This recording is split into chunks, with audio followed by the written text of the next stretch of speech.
So one thing is that that there are some people that dare to talk in the class, and others, most of you, that do not. Now, I would say this. It is far more interesting for me to hear an explanation of a person that does not understand, but tries to understand, than those that already know it, okay? And this is true about learning languages. You know, I've heard at least 5 confirmations, and it's true about everything else. You know how it is? You have a classroom, and the person that tries to imitate the native tongue, the others are making fun of him. Like, what do you think you are? What are you, American? Or what are you, I don't know, whatever language you're learning. But the people that are successful are those that could not care less, and they practice it, and they make a mistake or not, and they just try to refine it. If you talk to me, guys, if you explain, you improve your understanding, because that's, you see, your thoughts have to be crystal clear. If your explanation is not crystal clear, if you see that, you realize that you don't understand it enough. I improved because I explained it. The reason I even became a teacher is naturally because I wanted to understand something more. So I teach myself and I explain something all the time, especially when it's probability theory. Right? Just with every, let's say I haven't done it enough, so with every cycle it's improving. I notice some things that somebody does it differently, and that improves my own comprehension. So I hope you do try it. I'm sure that most of you just kind of, it goes one ear and out of the other, but try it, talk to me there, and I love you for it. Right? What I do not tolerate, there's only one thing, is that it's very hard for me to see that you don't care, that there is no fire in your eyes, that there is nothing burning, right? That your brain is zerquetscht, as they say in German, right? There is just nothing there. So let's recall, what is a derivative? Would anybody like to tell me what is a derivative? And it's this limit here. What is it supposed to signify? And very nice to hear from a person that kind of vaguely knows it or tries to remember. I would love that as well.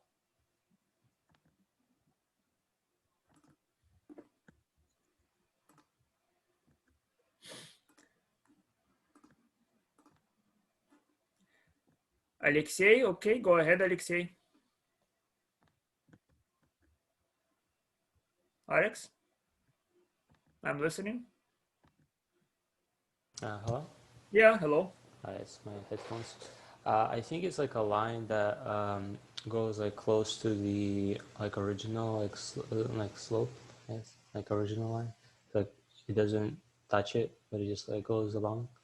Oh, so you see, you said the line does not touch it. I don't know what it is. Doesn't touch what? What line? It doesn't touch the original equation. The original. So just 1 second. I'll get back to you. Who raised the hand? Who else wants to say something? And I'll be back. Christian, go ahead, talk. Can you hear me? Yes, I can hear you. In my words, a derivative is when x approaches a certain number. Mm-hmm. It gives a wide range or narrow. It could be wide or narrow range of you know, possibilities, or you know, close assumptions to what the number could actually be. That's all I got. Well, you see, as in the word of great Dostoevsky, what we have inside of us, at least if we're great men, is always more than what we express. And I hope that's always true.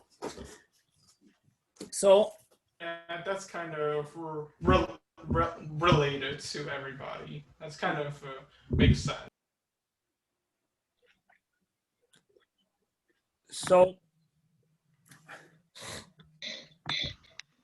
first of all, what is it that we want to accomplish, right? We have this limit, and many of you are just racing to the finish line. I hope that at least you are doing that and not just sleeping. And the question is, what is it that you are doing? What is that finish line for? Okay.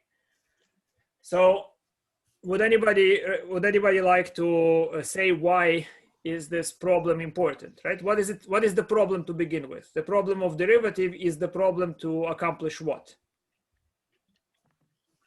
What is it that we wish to accomplish, first of all?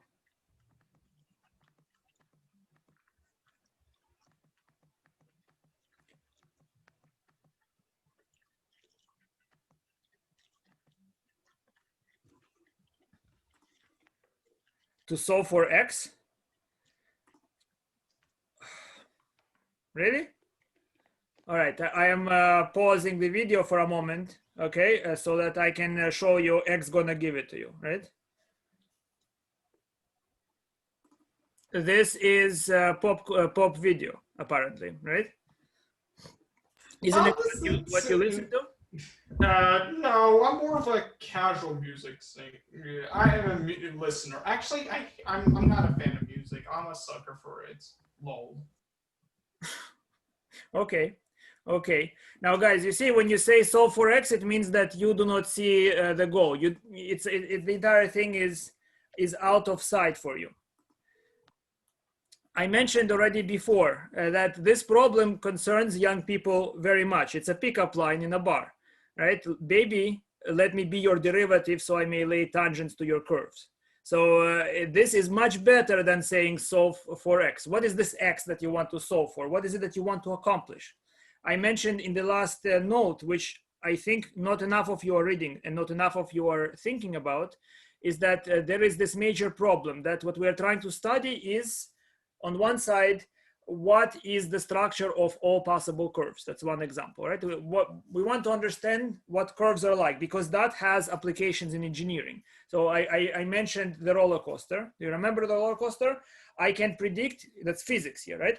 I can predict how the roller coaster will slide along the track if I understand this law that tells me that basically that what matters essentially in the absence of friction is the displacement in vertical distance, right? If gravity acts downwards, what matters is the displacement in vertical distance.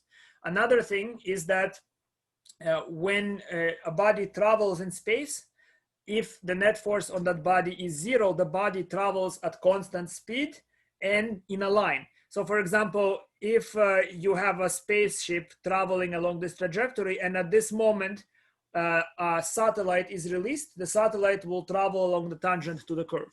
Do you understand, guys? So you must have some connection to the problem in order for this to mean anything to you. You have to realize that it's a certain important aspect of nature. And other aspects are somewhat more distant, as I showed you with tossing the needle, correct? So there are other aspects that are related to this problem by a very long logical chain. Do you have any questions about what the problem is and why it's advantageous to know solutions for it? Or do you not agree that those are good reasons? And you can tell me again, guys, if you talk to me truthfully, if you can tell me what bothers you, what doesn't bother you, what interests you, what doesn't interest you, I might agree that, well, there is nothing among what I say that is at the moment that matters to you, or maybe I can tell you that you are wrong about it, or I can discuss something. But if you have no reaction and if you don't remember it, I'm assuming that somehow it does not permeate you. Yes? So do we understand why the problem is at least what the problem is in some greater scheme? And then next is, once we understand that there is a problem, we try to solve it. What we want to do is we want to find a tangent to the curve. And the philosophy is very simple.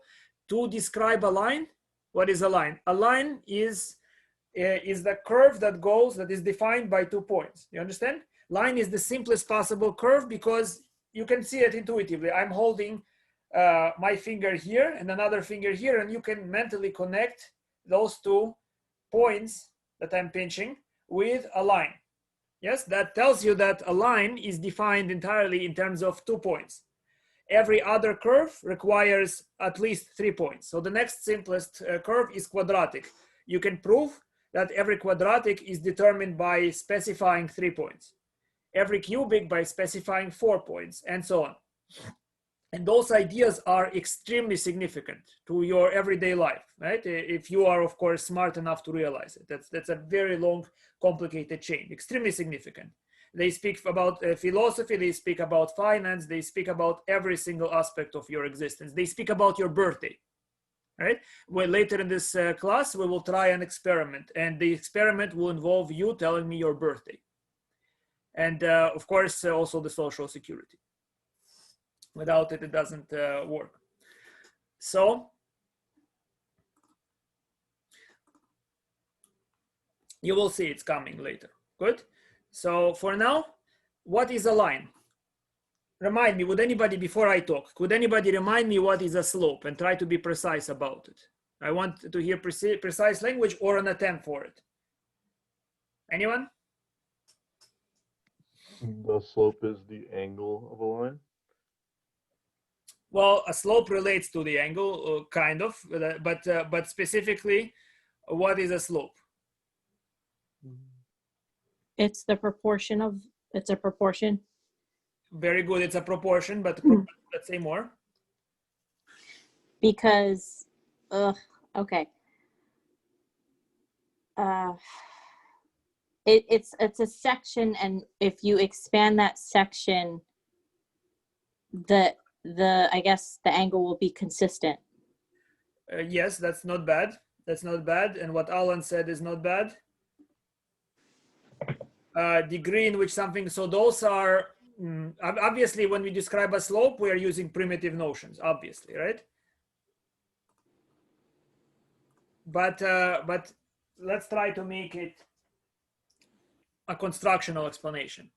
When you select 2 points on a line, the 2 points form the hypotenuse of some right triangle, which you can see here in the magnifying glass. It's some triangle, correct?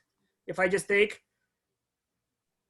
it should take, we can just take those points, we draw the horizontal below this diagonal line and the vertical, and we form a right triangle. This is the right triangle that we form here, yes? Now, this right triangle will have a proportion. Vertical over horizontal will be some number for this particular triangle. If I were to select on the same line any other 2 points, this proportion would have been always the same. You understand? You select, we did it in the last lecture.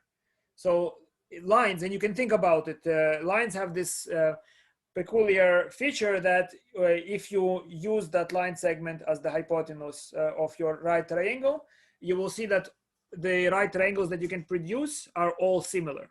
And similar means this, you see, is that the features stay consistent. So in other words, my finger equals to the length of my index finger equals to the length of my nose. And if you make me smaller or larger, that proportion will stay true.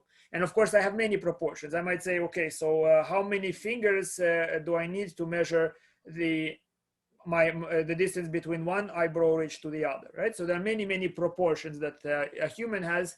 Triangles are much simpler. They're only, what is about the triangle? It has only 3 features, right? I mean, you can say the angles, but essentially you have the 3 legs.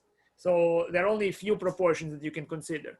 And the proportion taken is vertical over horizontal. What?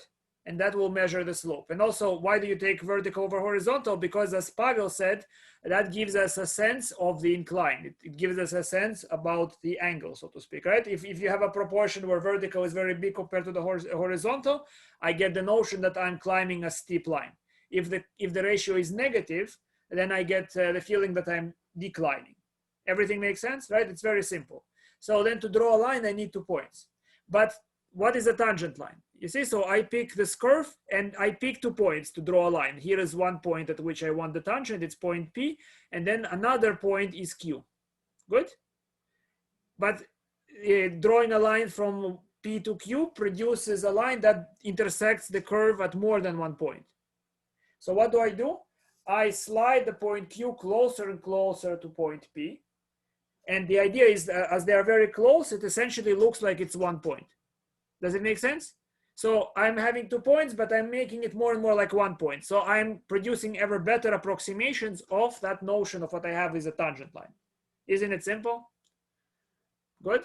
It's all those geometric intuitions are incredibly powerful. You just have to be patient and learn it, because like we're just learning alphabet, nothing more. Good.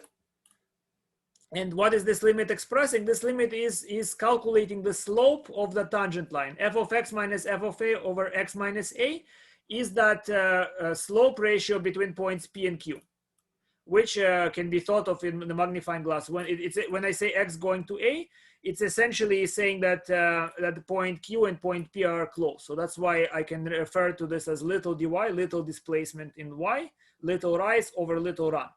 But because they stay proportional, if I make it smaller, right? If I were to make it smaller, like this, you can see I have a smaller triangle, but proportion-wise, it's going to stay the same. They decrease by the same amount, right? And even if I make a tinier triangle, proportion-wise stays the same. So in the limit, the proportion survives. Even though vertical goes to 0, horizontal goes to 0, the proportion stays a fixed number.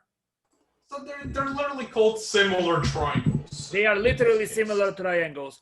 And what you do when you speak of slope, isn't it simple, guys? You understand? I'm talking, I think, oh my God, I am making so much sense to myself. Am I making sense to you? Right? Otherwise, when I'm just talking, maybe you stop listening. I'm not sure. Some of you are Malevich squares. Right? Maybe you are playing on your phone. Isn't it so very simple? It's just this. A slope is a proportion of within a triangle of vertical over horizontal. Good. And the philosophy is trivial. 2 points secant line, 1 point tangent line. So slide the second point to the first. Good. Let's see if good. And so let's talk about notation. So there are two, or actually three notations that I will introduce right away. And they are logically or mathematically equivalent. They are the same, but psychologically to you, they are going to incite different reactions. And psychology is also important, not just logic. So this is our definition of the derivative that we know so far. It makes sense to us, right? We just take 2 points. One point is Q, which is X, and its Y coordinate is F of X. Another point is A, and its Y coordinate F of A. And I measure the slope ratio, which is this vertical over horizontal of the right triangle. And I take the limit because I want the sliding point to get closer to the fixed point P. Make sense? You see where P is? P is this point over here. You see where I'm moving my mouse? Yes? And Q is that point over here. Isn't it easy? Now that's one definition. Now another definition is number 2. It says exactly the same thing, but look at it. I see the denominator. I can call difference between X and A. I can call it by the letter H. I put it in a box and I call it H. And so what is X? X is X minus A plus A. Agreed? X is X minus A plus A. And I did that only by object recognition because I see this is the same. So I can call it H. And so this limit is the same as limit where H goes to 0 of A plus H minus F of A over H. And this is just another tense. In other words, another way of talking about this point. This is saying, what is this here? Essentially, it's A like number, A plus an imperfection that goes to 0, plus a perturbation, you call it. A plus a perturbation here. Good? That's the next notation. We are going to solve one problem using notation 1 and using notation 2 and see what's the difference, okay? So for that, you will have to do the same exercise twice. And then there is another notation, which is called Lightness notation. It is dy over dx. And this notation, you see, so you would imagine, what does it matter what you symbolize things as? But because Newton and Leibniz, so F prime, this is the derivative notation for Newton. He used a dot on top of the function or a dash on top of the function. And both notations survived. And this was Leibniz notation. They invented calculus simultaneously, independently of each other. So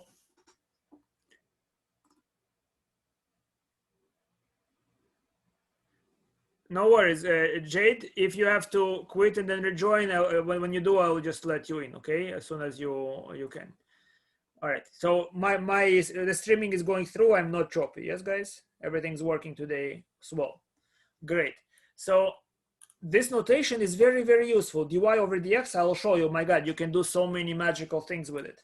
Why? Because it wears itself, basically, this notation is the Indian name, perhaps, if I may say so, or Native American name of the thing that you are doing. And if the name really tries to describe what you are about, it's very helpful. So derivative seems like a complicated new idea, but just because it moved to the Hamptons, it doesn't mean it's any less of a peasant, right? This notation reveals what it is, just a common ordinary slope. And knowing that, remembering that, in exploiting this fact, actually allowed the scientists or mathematicians that were on the continent in Germany and elsewhere to be 50 years ahead of the British, because of the argument between Newton and Leibniz. Each of them accused the other of plagiarizing and of stealing the work of the other. So they had this disentanglement between Britain and the continent, and the British did not use Leibniz notation, and because of that they fell 50 years behind. Can you imagine, just because of a thing like that? So how you represent things is very important. Let's actually try to compare notation 1. Do you remember notation 1? It's your ordinary definition of the derivative. So I want you to find the derivative at some arbitrary point A for this function using notation 1 first. Go ahead, please calculate.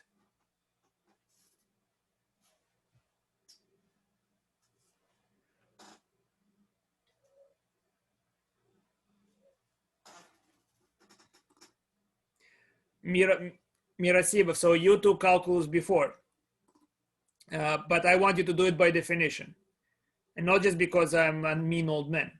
That might be part of it, but not because of it. Trust me, you are. If you do it my way, you will be much faster and more efficient with those exercises.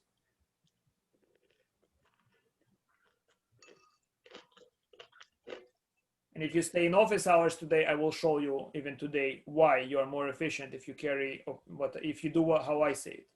No shortcuts.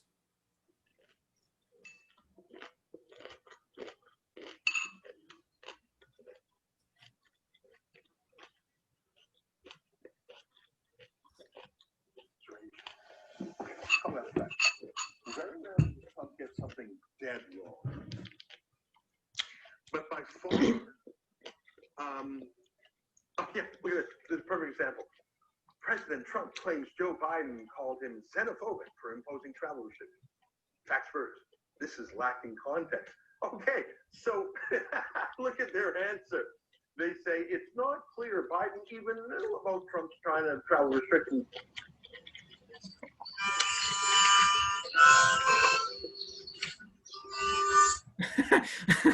I'm trying to find who this person is, and I'm muted.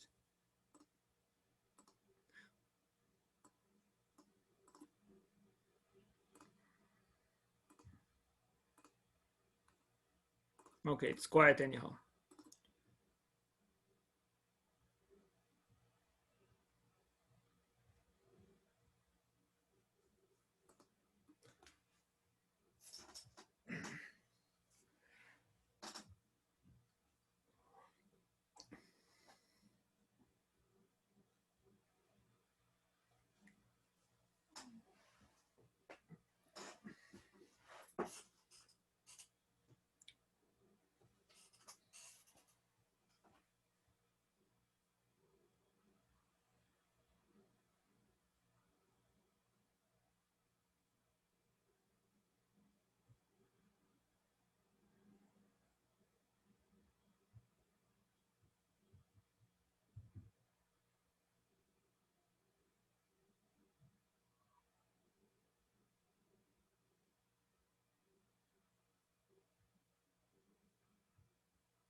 You all copied this problem as you're working on it. Yes, guys, because I want to open another window.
When you're done and ready, you can write your answer or let me know to proceed.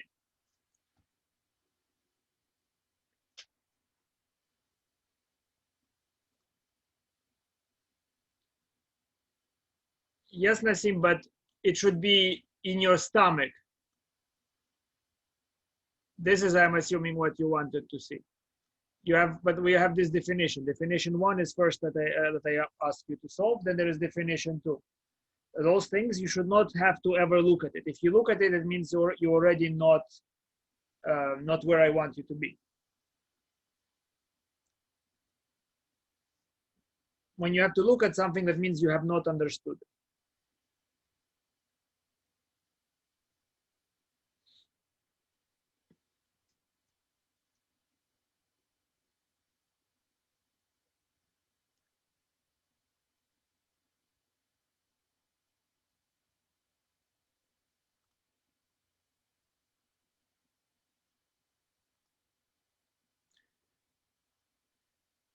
Guys, you see again, right?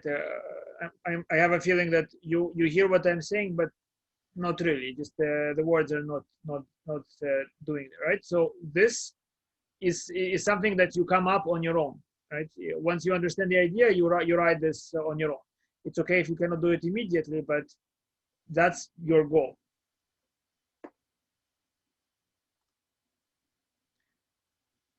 Okay, Nassim, thank you.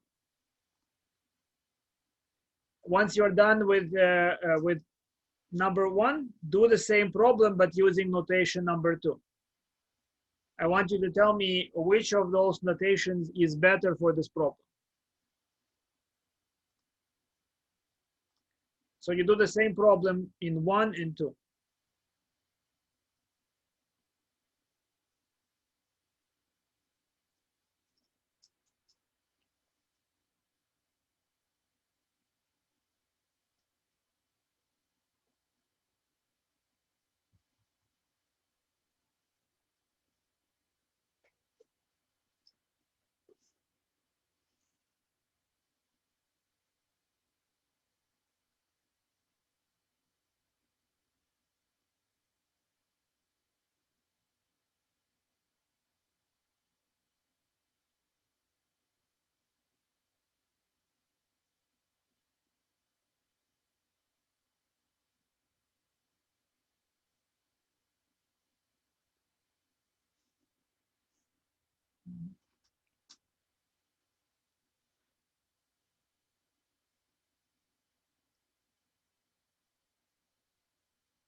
That's great, Carolina. That's amazing.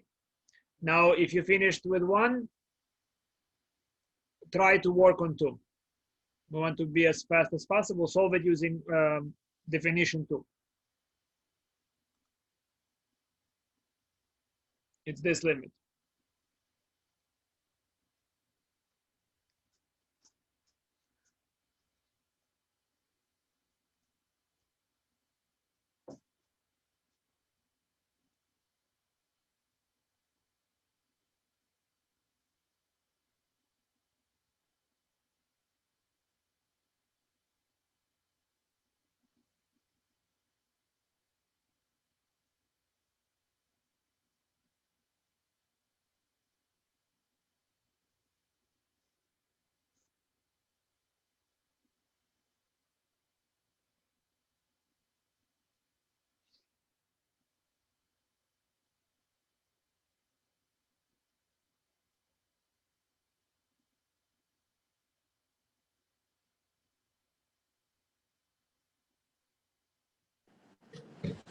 Professor, Yes? I get different answer. I get -4a. Negative 4a. +5, but I don't know. That's correct. That's the correct, yeah. You should So be I did a mistake in the first one. Yeah, so I want it to be done using definition 1 and using definition 2. I want you to tell me which one is better for this problem. So which answer is the right? The first one that I got or the second one? What do you mean? You got 2 answers that are different? Yeah, because in the first notation I got -2a +5, but the second one I get -4a +5. It should be negative 4a plus 5. Check your work. So yeah, I will go back to the first one. I did a mistake. Sure. It's some mistake. All right. So 2 things, guys, right? It's great if you can calculate it, but most important thing that I want you to try to get is concept. You understand? First of all, ask yourself, what is it that you're doing always before doing it? What is it that you're doing? Why are you going to doing it? Not just survive this class. That's boring, and that's also not helpful. Okay? And then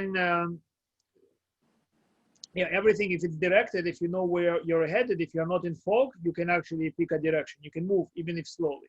But if you're in fog, you are staying in the same place. You're gonna make circles. Ah, Okay, great, Nassim. I'll wait just a little bit longer, and then guys, we have to move.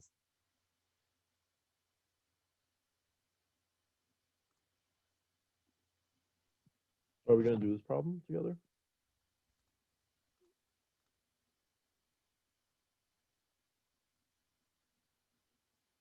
Professor, are we gonna do this problem together? Of course, I'll go over it, but me doing it doesn't matter, right? You need to do it.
Right, guys, I'll wait another 3 minutes, then we'll solve it together. Do stay in office where I can give you all the time you need.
All right, let's get on with it. So definition 1 or notation 1.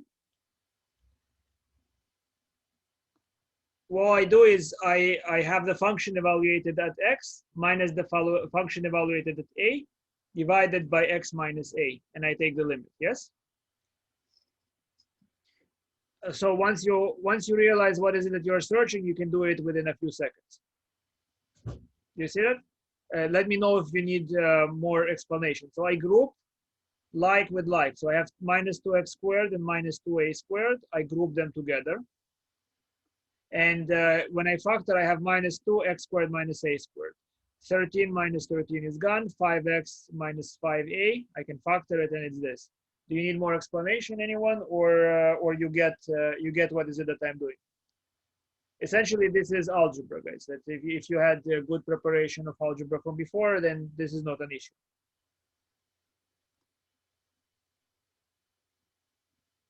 Okay. On the factoring, okay.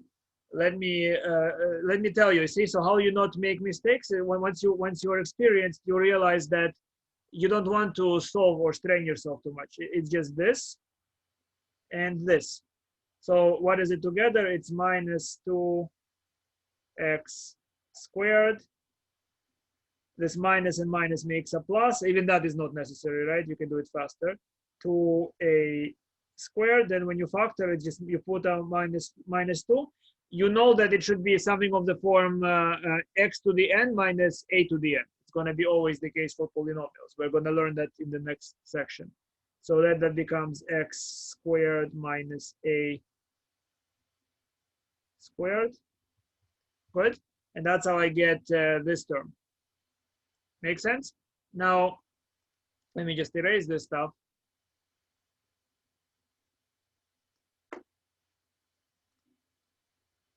Okay. Similarly, do you understand? I get 5x and 5a together, and then I can factor out the 5.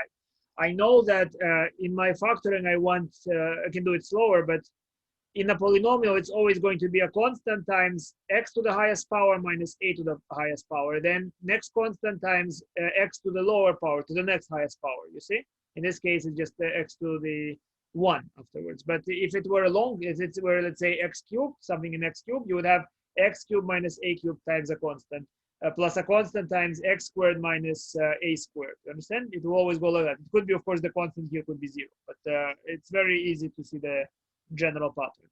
And then I factor it out. This is difference of squares. It's x plus a, x minus a. I factor it out, and I can take x minus a out. So it's you see, look at it. If I were to distribute, it will be the same thing. I factor it out, simplify, and here I have once I put the limit, it's just minus 2 times a plus 5, which is minus 4a plus 5.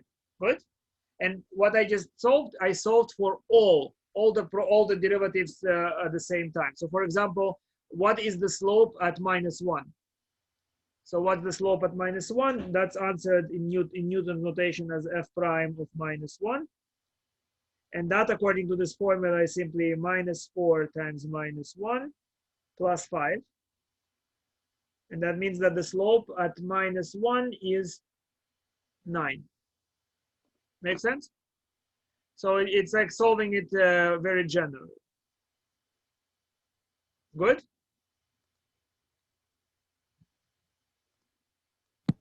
Wait, how to go from minus?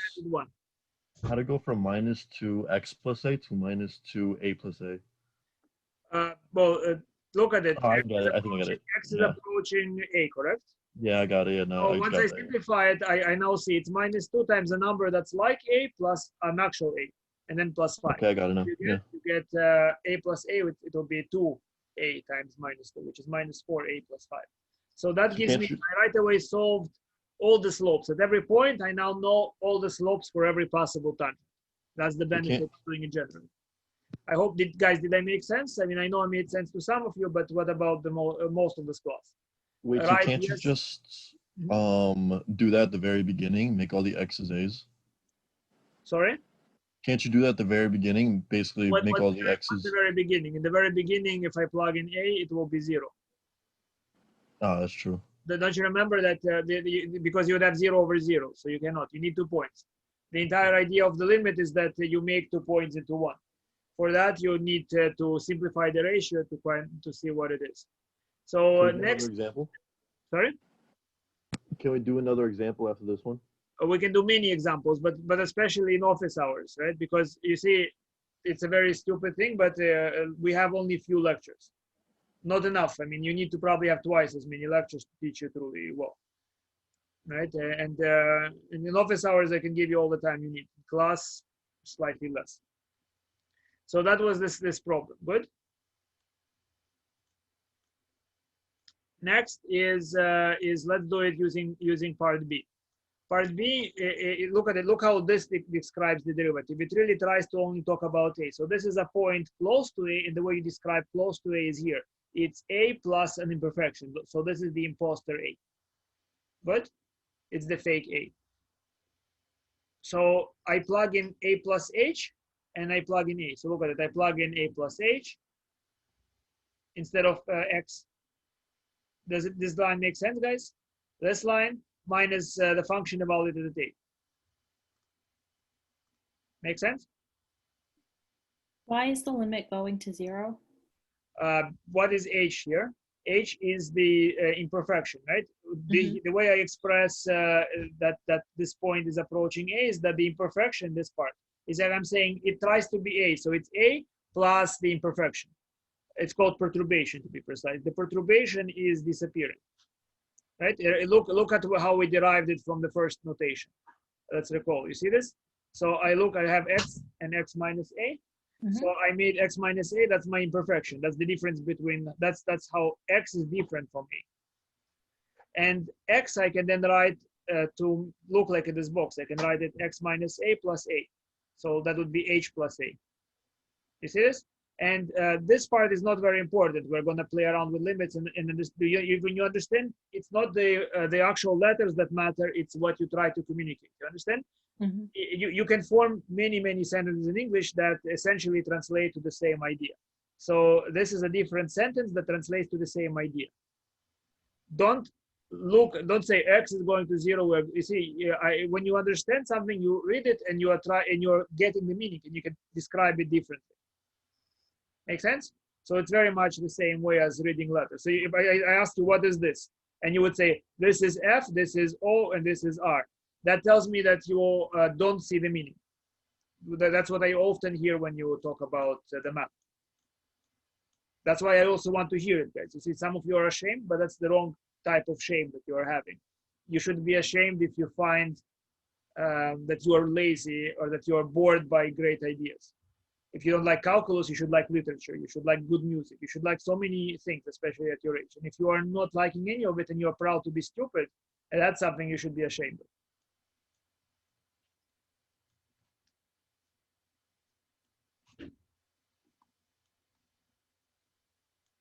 So yes, back to this problem. So I plug in A plus H instead of each instant of X.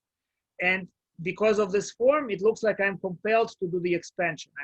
I want to expand the parentheses. That's the psychology. You're not compelled to do anything, but psychologically, I'm sure that if you bothered solving this problem, and we can, again, you need to really try it. So I would see it. You would be compelled to expand this parentheses, distribute, and do all that stuff, yes? So you do this calculation, everything after setup is just algebra, right? So this point, setup, and then algebra, blah, blah, blah, blah, blah.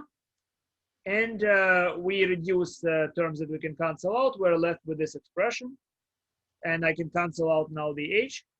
And we have minus 4A plus 5 minus 2H. And minus 2H goes to 0. So I'm left with minus 4A plus 5.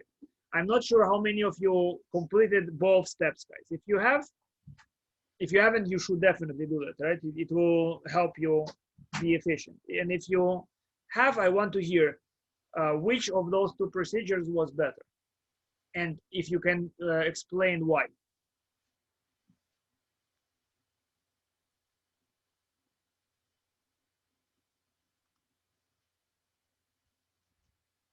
And if you're a programmer, you should know why. If you're, I will say the second one. Nassim says the second one. Am I right, Nassim? Yeah, because it was easier for me to find the answer.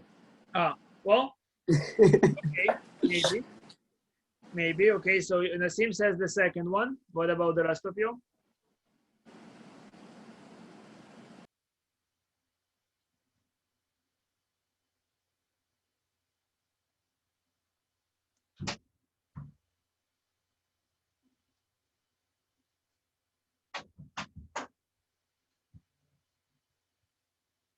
You didn't solve this problem yet, most of you, right, guys? So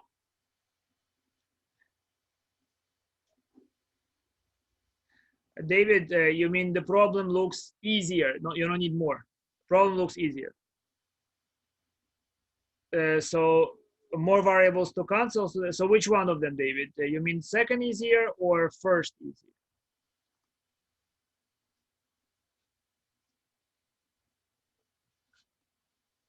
Second is easier. So Nassim, you have another supporter. Another person said second is easier.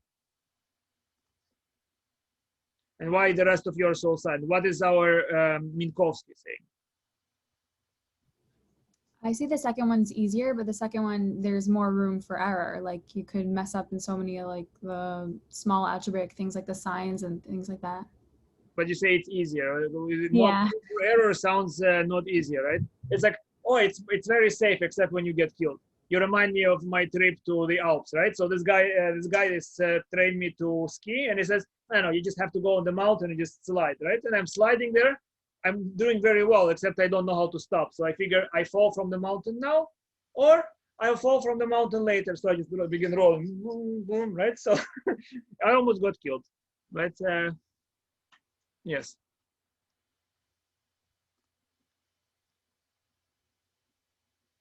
First one is, I think you don't say more safe, safer, right? More safe. Sorry.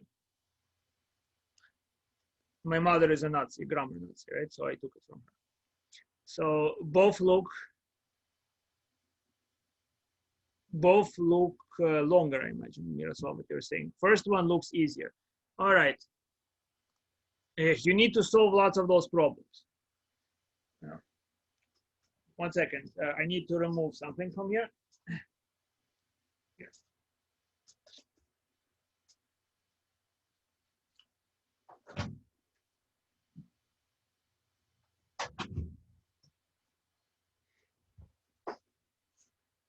Yeah, so that's, by the way, a kind of nice something. I have another something that's much worse.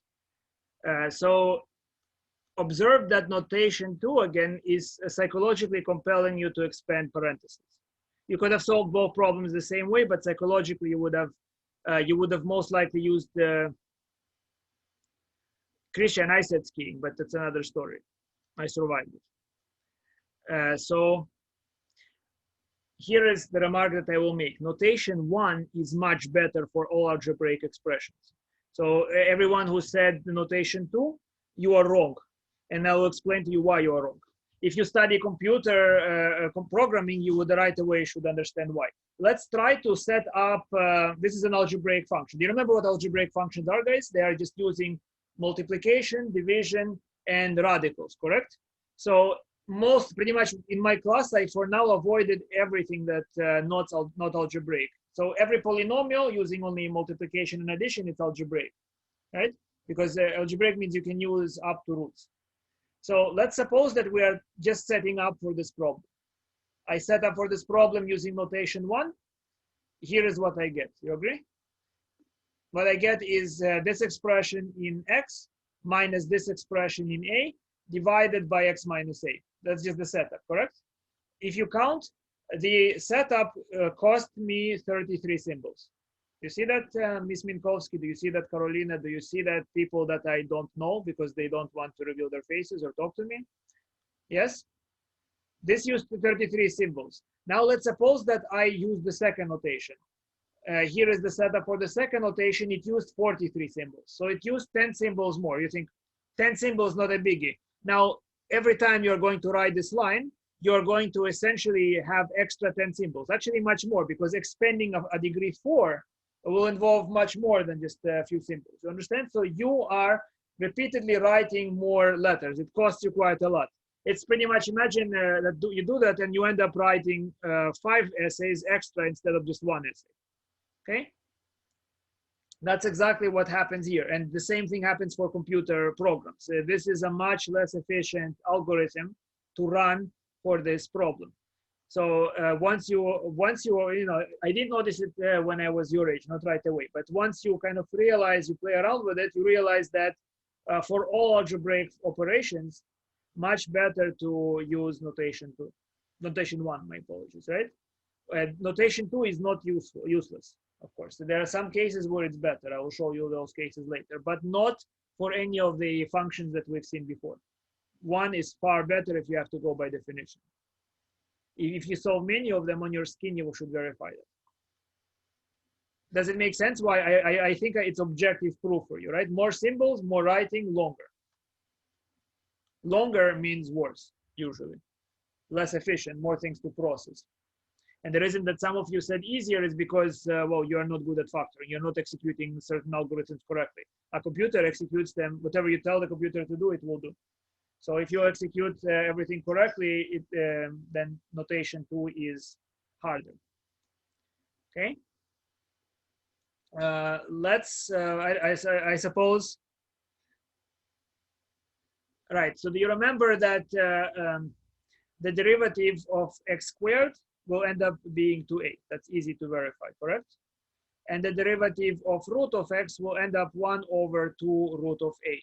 So f of x is a function of x, whereas the derivative is a function of a. So that tells us the slope of the tangent line if I zoom in at a.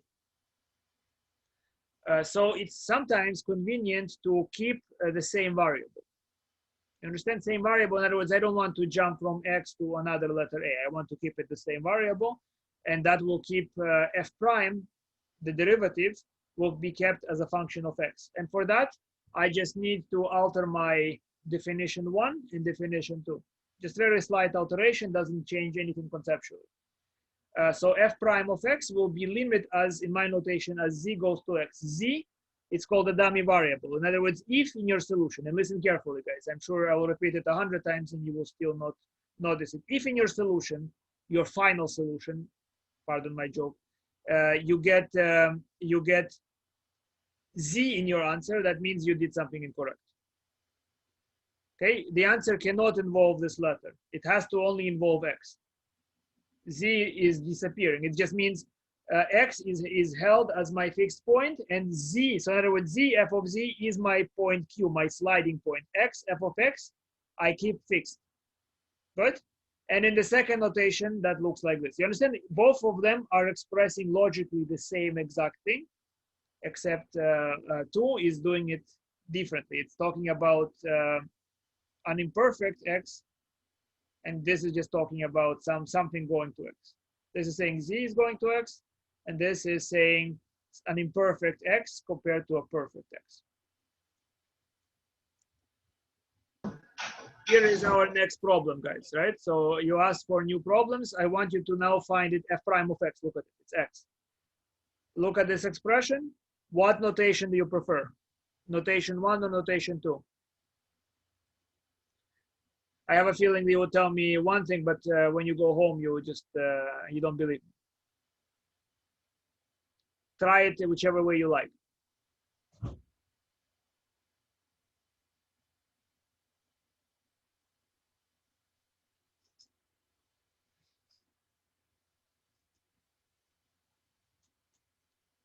By definition, again, if you know something from calculus, that it's not interesting. I want you to do it by definition.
Professor, Yes. can I'm almost in the end, but like you know when you have the square root, can I use the multiply with another square root to get away from the square in this in those equation or not? Can you do what? I have a square root. Can I multiply with another square root to get away from it or not? Also, so here is you see, it's not like me giving permission or not. You can do anything you like as long as it does not change the expression. In other words, as long as you stay within the same problem, you can do anything you like. Because I don't know what I'm supposed to do with the square root. Exactly, but so you don't like the square root. That's good. How do you get rid of it? Very good thinking.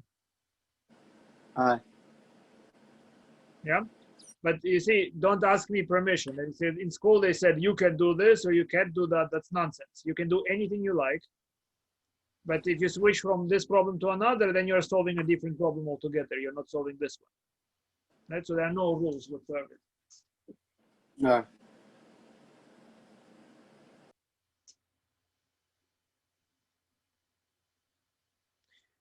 In 3 minutes, I will solve it, guys. But you see, so you want to train to solve it in 2 or 3 minutes. I guess like this. Whoop, very fast.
Nassim, there is no root in your answer.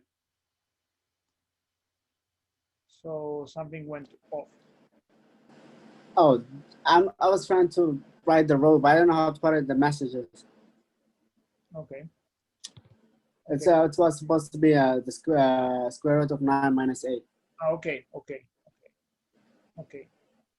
So there is. It looks like there is some small mistake.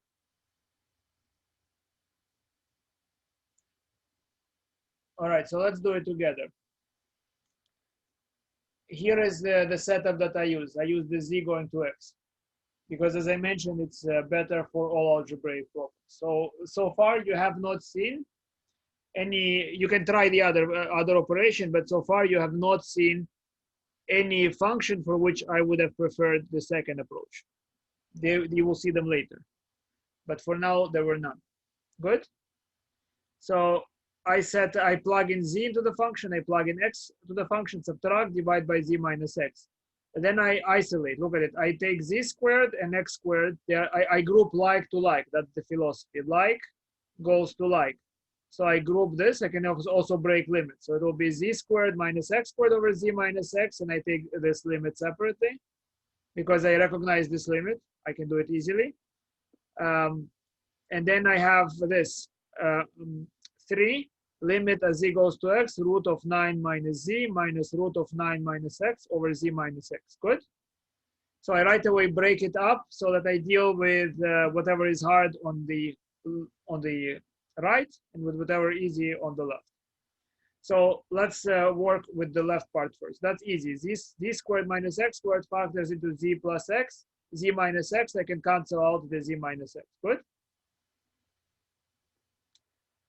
I see, guys, I cannot, I only see a few of you, and I cannot judge by your eyes whether you follow me or not.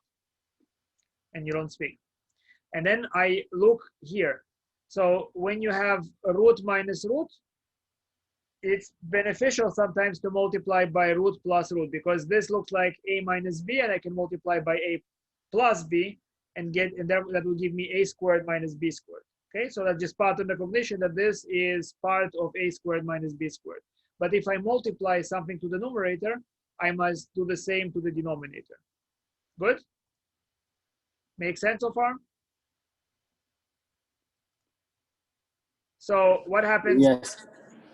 This limit, it's just something that looks like x plus an actual x, so that's 2x, correct? So this part is just actual 2x. Now what about this part? So in the numerator, I get square of the first term minus square of the second term. So it's 9 minus parentheses. Yes?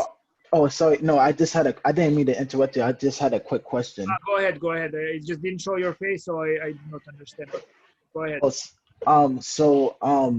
So it just automatically just become a 2x, like after all that process, after all that this making.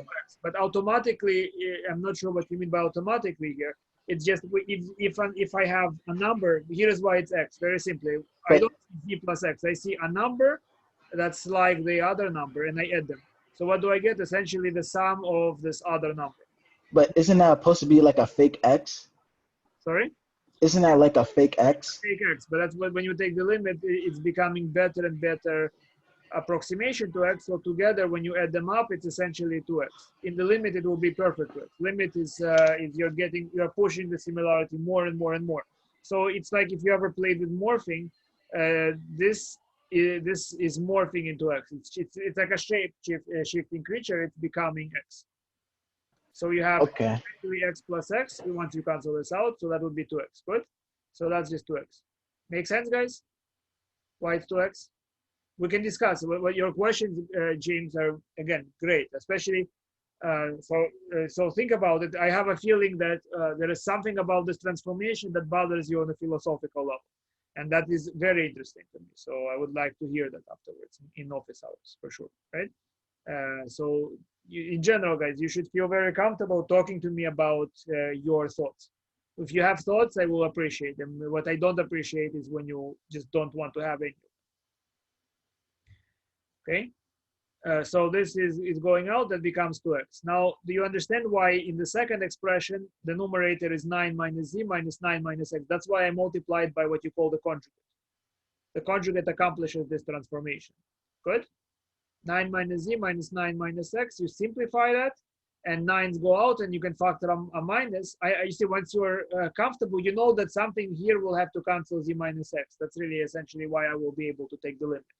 So you know that in the numerator, there must be a factor z minus x. Otherwise, the derivative will not exist. Okay? So that's also psychologically, it helps you to know what you're searching. Everybody is clear how I get from this middle line to the third line? Yes? Third line on the screen. So it's minus z minus x. This is crossed out. And what I'm left with, you see, I didn't multiply the denominator. The denominator is just something that was hovering around. I really multiplied both just because I wanted to multiply the numerator, but I had to pay for it in the denominator. Does it make sense?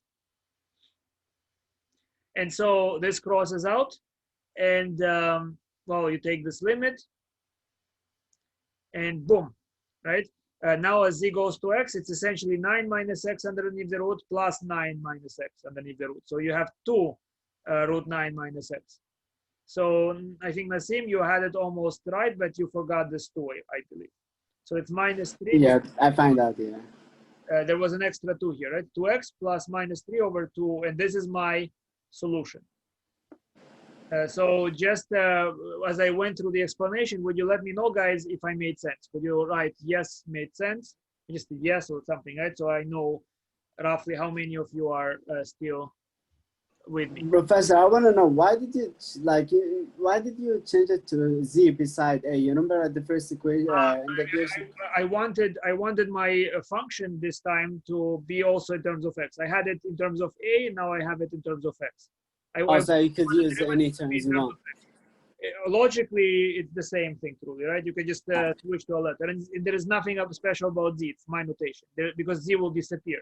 If I had z at the end, that means I did something incorrect. Z has to disappear, because what is z? Z represents a quantity that morphs and becomes x. It cannot survive. It must become x. Okay. Wait, so Professor, there's no difference if you would have done z minus x or if you would have done x minus z? Well, if it's x minus z, what is going where? That's the question, right? What are you approximating? What's your fixed point? You understand? It's not the letters that are important, it's the meaning that you are communicating. I will actually right now give you an example, and I will see if you understand the meaning or you're reading the symbols. We'll test that right now, okay? So there is no z, there is no x. I'm just saying there is a fixed point, and there is another point that I'm sliding to that fixed point. You understand? That's the meaning. And so that I give them names, one I call x. X is now the fixed point, and z is the sliding point. I could give those letters any other names. It doesn't matter. Right? The concept is the same. Right? I can switch different letters. I communicate the same concept. Okay. Now let me try to explain very briefly. Right? I hope it motivates you very briefly. So some of you have taken calculus before. Would anybody quickly, if you're not ashamed of that, let me know. If you have taken calculus before, say, write the letter C, because there are a bunch of yeses. If you write the letter C, I know that you have taken calculus before.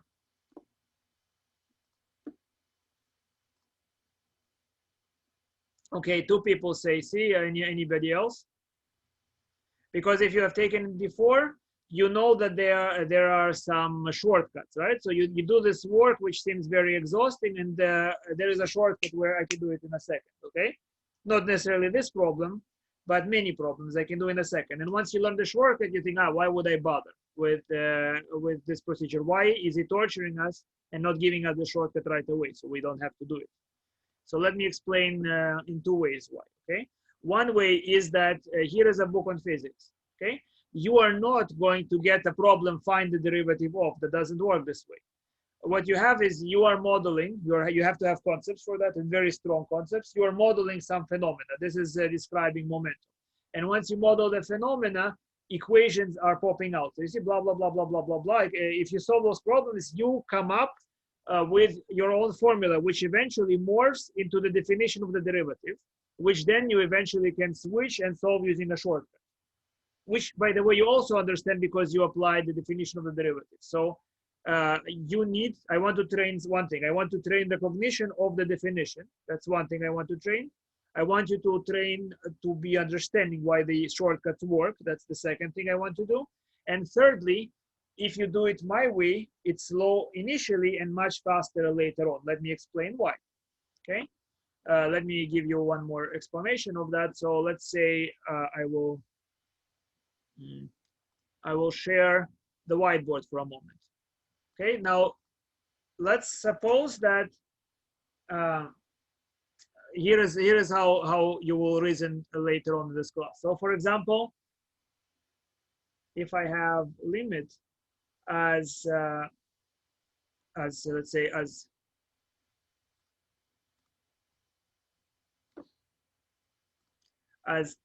x goes to let's say 9 of root of x minus root of 9 divided by x minus 9, you will recognize that this is simply by doing this calculation, it's going to be 1 over 2 root 9, which ends up being simply 1 over 6. Okay, you recognize this to be 1 over 6 by doing this is the definition of the derivative. I hope you understand this. I do the derivative of root x at the value 9. Good, and I obtain 1 over 6. Now, would anybody tell me, let's see if you understand this, what is this limit?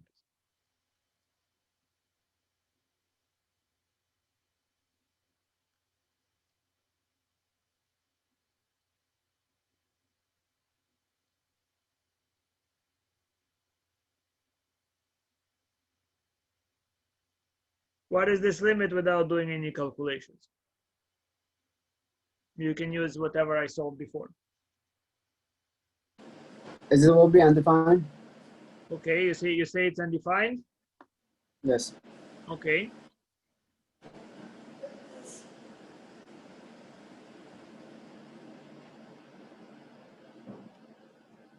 What do you say, guys?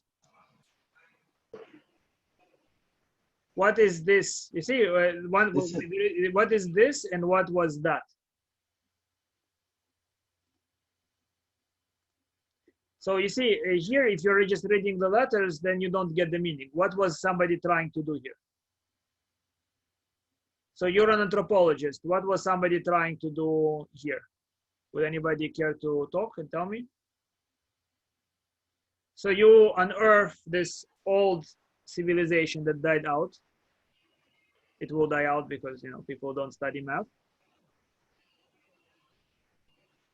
And you find this thing, this relic on the board. And you ask yourself, what were those strange people trying to do? One answer, of course, is cheat on the exam, but what about something else?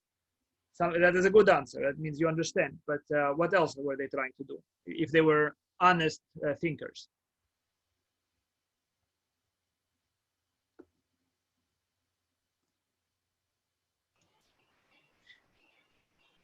Okay. What was it to get rid of the x squared?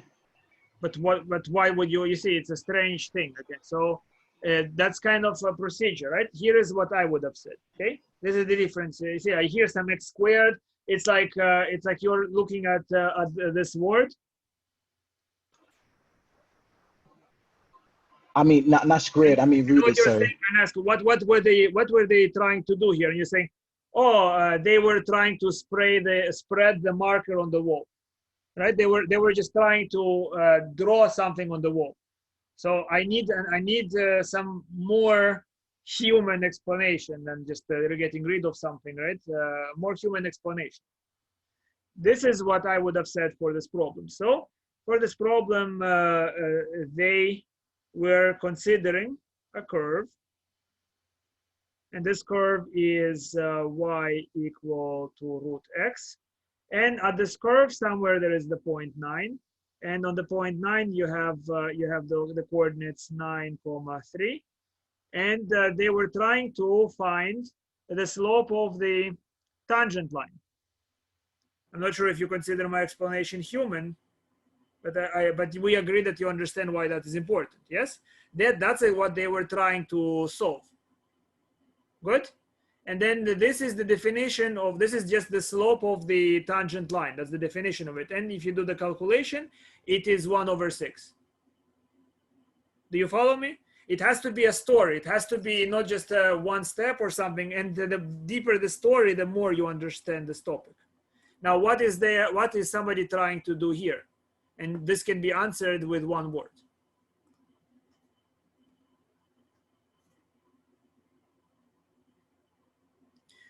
Install a better graphic card.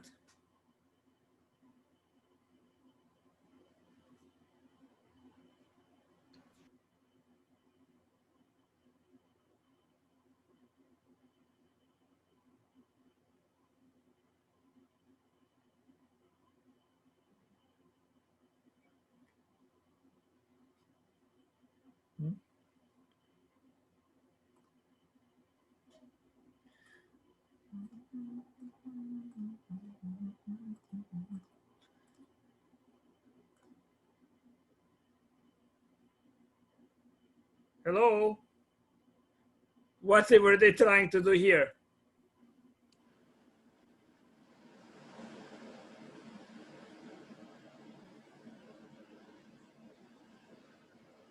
Christian? L'Hopital, oh my God.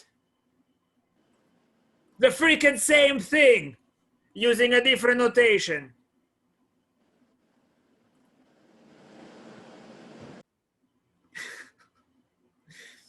The slope of the tangent line and the square root, exactly the same thing.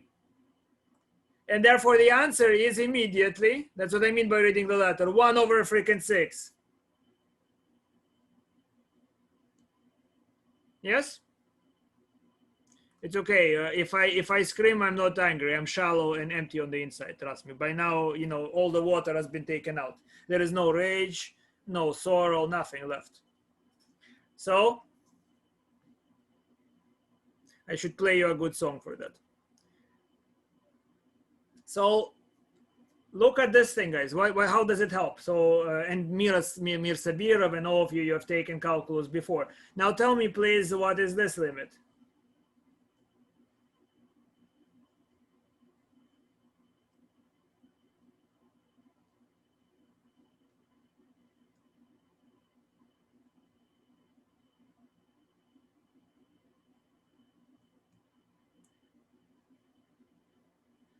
What is this limit, do you think?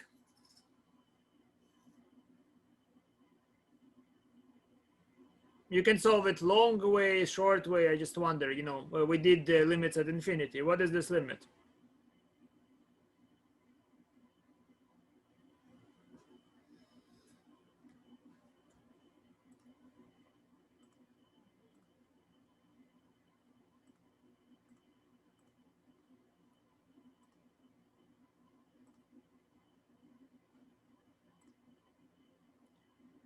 Interesting. And do you say that? Do you say that for why? Why is it the same thing?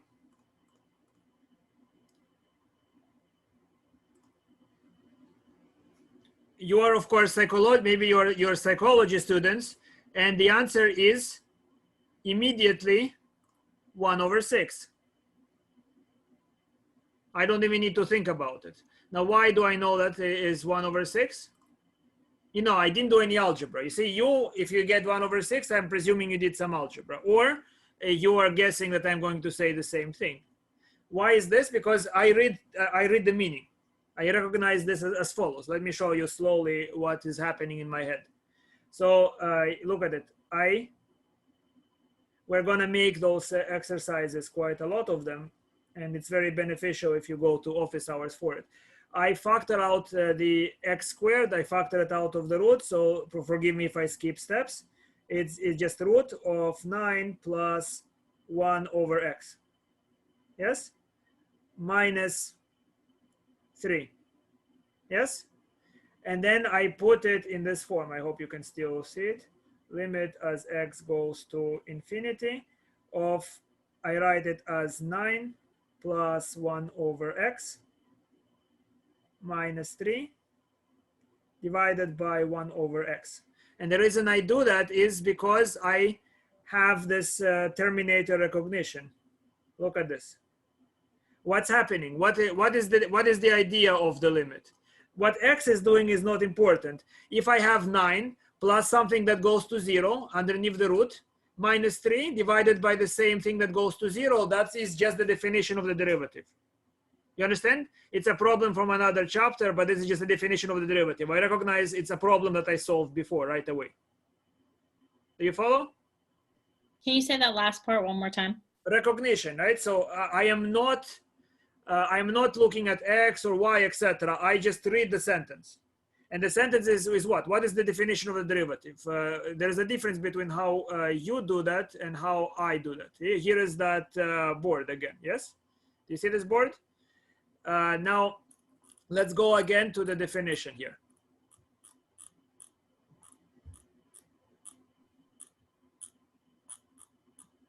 Here is this notation, guys. You see this? How do I read the notation number 2? I say that if I have a number plus a perturbation that goes to 0 minus a function of the number divided by said perturbation, that's my derivative. That gives me the limit, the slope, no matter how I obtain it. I can obtain it using this formula or any other formula, yes? So your whiteboard. Yeah, so let's go back to the whiteboard, yes? So what is this? Root of 9 plus something that goes to 0 divided by same thing that goes to 0 minus root of 9 here, right? What is 3? 3 is just root of 9. Let's look at this board. Do you see this? It's the same exact thing. Doesn't matter that h goes to 0. Look at this. Do you see this shape? And now look at my last shape. Do you see they are the same thing? You see that ability to see that you are asked the freaking same question. It's like this, right? Oh my God, where did Arkady go? Or like babies, right? I close my eyes and you stop seeing. It's really what's happening when you are not seeing it. And when you see this, the entire subject is one problem. Not even. It becomes boring, but from a different point of view. Boring because, my God, give me a challenging problem. Give me something really interesting. Right? Do you see it's the same thing? Yes? Now, let's see if you could, let me give you another board here. What about this, guys? What if I ask you to calculate this limit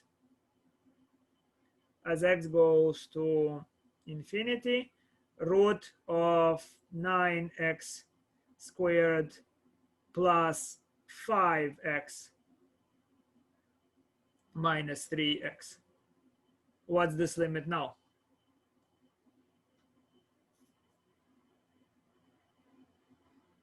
So this is, I call it play with your derivatives, guys, right? So and this is a small step that happens almost automatically when you solve real problems. It's not a problem. It's a sub-problem.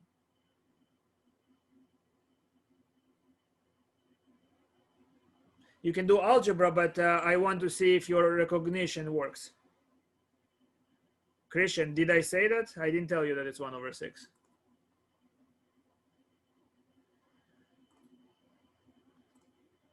So one of my goals, Mir Sabirov and everybody who uses shortcuts or to calculus before, is to teach you to understand and think and read rather than just be a symbol pusher.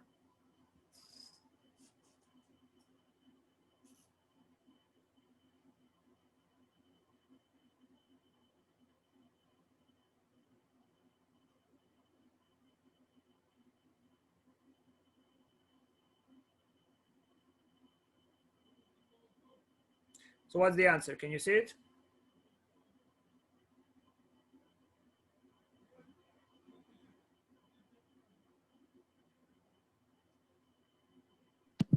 I got 1/x in the denominator, and I don't know what to do.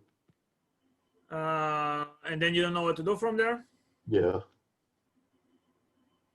Okay. So first of all, look how fast I solve it, because you see, so you develop this ability. So I look at it and I can say right away it's 5/6. I don't need to solve anything, and I can give you much more complicated problems where you will not see it so fast. Oh, it's because you find the square root of 9x squared, which is minus 3x, and then you divide 5/6. That's how it makes sense. Okay, I got it. Let me just show you guys how that works slightly slower, okay? Are you ready? So I'm going to do that slower. Now watch what happens here, right? So I'm going to factor out x squared. So what I'll have is limit as x goes to infinity of x root 9 plus 5/x minus 3. Are you clear so far? Yes. Now I am interested in the perturbation that changes 9. Look at it. What is this 3? Maybe I should write this 3 as, so you understand, that tells you what the function is. So it's root of 9, correct? So I have a difference of y values over the function. That's the y coordinates of, this is the y coordinate of point Q. This is the y coordinate of the fixed point P. Good. And now look at this, right? So now I think, Pavel, you did it up to this step. Am I right? So you said limit as x goes to infinity. If I multiply by x, that's the same as dividing by x. So I can write it as 9 plus 5 over x minus root of 9 divided by 1 over x. That's the same thing, to divide by 1 over x. Now, what I do is I have this terminator vision, okay? So 9 plus a perturbation, I want to see the same perturbation on the bottom, which I do not, you agree? It's not the same perturbation. So what do? I'm guided by wishful thinking. Do you understand why I make this step? When I make this step, it means in my mind, I rearrange the expression to look like an expression I already recognize. Yes, Carolina, you understand the goal? I cannot possibly move anywhere if I don't know what am I seeking. You see, if you're in a fog, you're going to, or in a forest, you're going to walk in a circle, right? That's what you call dead reckoning. You know, you need to, if one of your legs is stronger. If you're lost in the forest, you will end up walking and you will make a circle because you are not guided anywhere. Same thing here. You need to know what is it that you want. And what you want here is a 5. Now with this 5, it's now 1 over 6, but I didn't have a 5. You see, if the two red boxes are the same, that's now a perfect derivative because I don't really care what x is doing. It's 9 plus a number. If x is large, it means the number is small. I care about this box, right? This box is becoming small, and this box is becoming small at the same rate. So that's 1 over 6 because I know this, I recognize it. But I introduced a 5, so I need to introduce a 5 here. That's it, I'm done. And you do that very fast, you understand? I understand where you got the 5, but I don't understand how you get like the 1 over 6 part. Like, where does the denominator 6 come because from? I recognize this problem. The 1 over 6 part I get from here. Okay, here, let me show you the 1 over 6 so you'll see it slower. Yeah. Okay. Yeah. So I have I'm gonna say limit as x goes to 9 of root x minus root 9 over x minus 9. What is this? I multiply by conjugate. This is the same thing as x minus 9 divided by x minus 9 root x plus root 9. Yes? Then I can cross out. Then I cross out the x minus 9. Where does it tend? It tends to 1 divided by x approaches 9. So it's 1 over root 9 plus, right? There is a plus here. So what is it? It's 1 over 3 plus 3, which is the 1 over 6. So that only applies when it's a problem that I solved. And once you learn shortcuts, you will recognize it better and better. You understand? You just my point is for you not to not use shortcuts, but the point is that usually your thinking is supposed to be very connected to the definition and shortcut, and you select the best procedure. I also have questions usually that I ask on the exam is anti-stupidity questions. In other words, if you do it using the stupid kind of plug and play, you are going to lose yourself. And if you think about it, then you right away know the answer. Okay. So, well, today's class is over, but I do hope you stay to solve more problems. We can do that here on this whiteboard, solve more problems. Okay, so I stop the recording. Goodbye if you don't stay, and hello if you want to continue solving some problems, which you should.